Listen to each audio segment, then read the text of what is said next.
Magandang umaga sa ating lahat. Ako si Aaron John Manbang. Itong aking daily devotion para sa akin ito. Tatalakayin natin paksa ay the church is under the headship of Christ. Ang scripture naman po natin para sa araw na ito ay Colossians chapter 1 verse 18. At lahat po ito nakabatay po sa ginagawang daily devotion series ni Pastor Russell Ocampo na ginagawa niya araw-araw. No? Simulan na natin. Colossians chapter 1 verse 18, and he is the head of the body, the church. He is the beginning and the firstborn from among the dead, so that in everything he might have supremacy. Alright, simulan na natin yung ano. Ano yung mga teaching natin? Una, Jesus is the head of the new humanity. So, kailangan muna talaga tingnan natin yung una. Una sa lahat, sino yung pinakaunang head of humanity? Pinakaunang head of humanity, or the first Adam, Adan, is the Adam, no? Adam is the first head of humanity. Problem is, o yung naging problema nito, ay syempre, alam natin lahat, may nangyaring fall or may nangyaring kasalanan. The problem is, nagkaroon ng kasalanan, nakapasok yung kasalanan, at kung saan na lahat ng naging, dahil si Adan nga ang head, kung ang head, o ang pinakapangulo, ay nahulog, kasama na rin yung mga alagad niya, o kasama na rin yung mga yung sunod na sa kanya, no? So, syempre, the first Adam, so, because of his sin, nahulog rin yung sangkatawan, nahulog yung humanity. As the representative of humanity, parang yun nangyari. Bilang representatibo, yun nangyari, na nagkasala siya.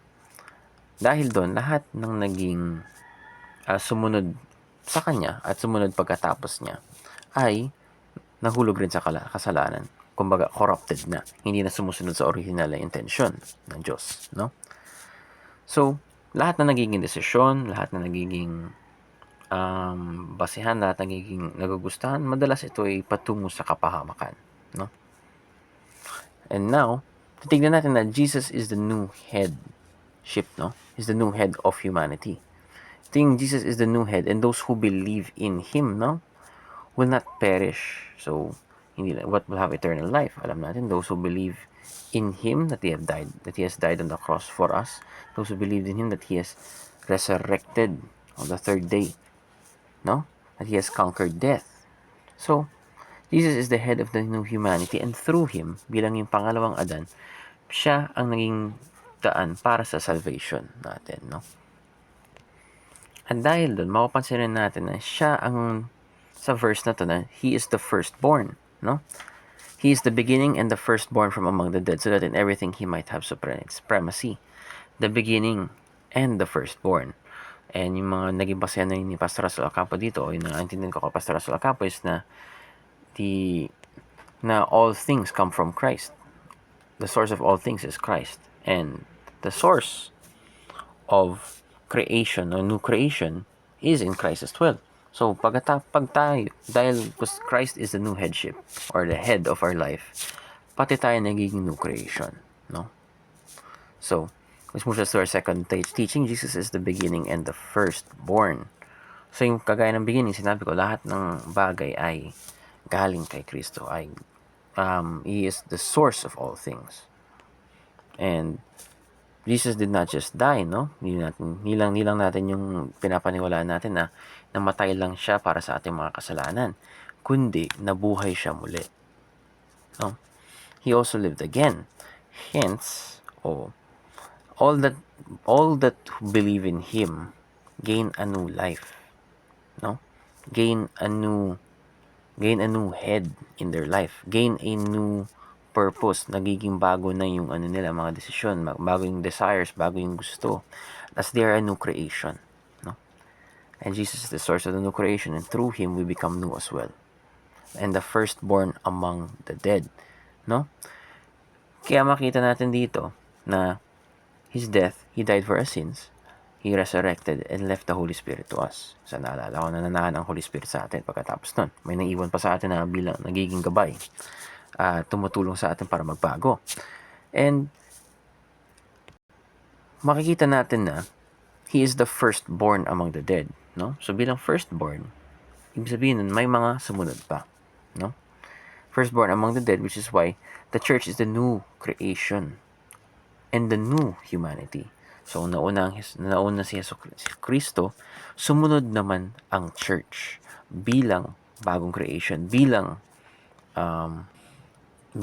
bagong creation na hindi na sumusunod kay Adan, kundi sumusunod na kay Kristo dahil siya ang bagong head. Huli naman, Jesus has supremacy over all things. So, ito talaga na kailangan makita is that in the death of Jesus Christ, na hindi lang pinapakita talaga dito o binibigyan pansin na paano niya sinakripisyo yung sarili niya, namatay siya sa cross para sa ating mga kasalanan, para sa ating lahat ng ginawang mali, no? Nagkaroon ng substitution, hindi lang yun. Isa yun sa mga importante. At dagdagan natin na Jesus has supremacy over all things, even death, no? So, sa naalala ko, sa naintindihan ko rin kay Pastor Russell Ocampo na eventually, na first we will be reborn or yung magiging natin spiritually, you will be reborn through Christ. And eventually, pati physically, will become perfect like Him, no?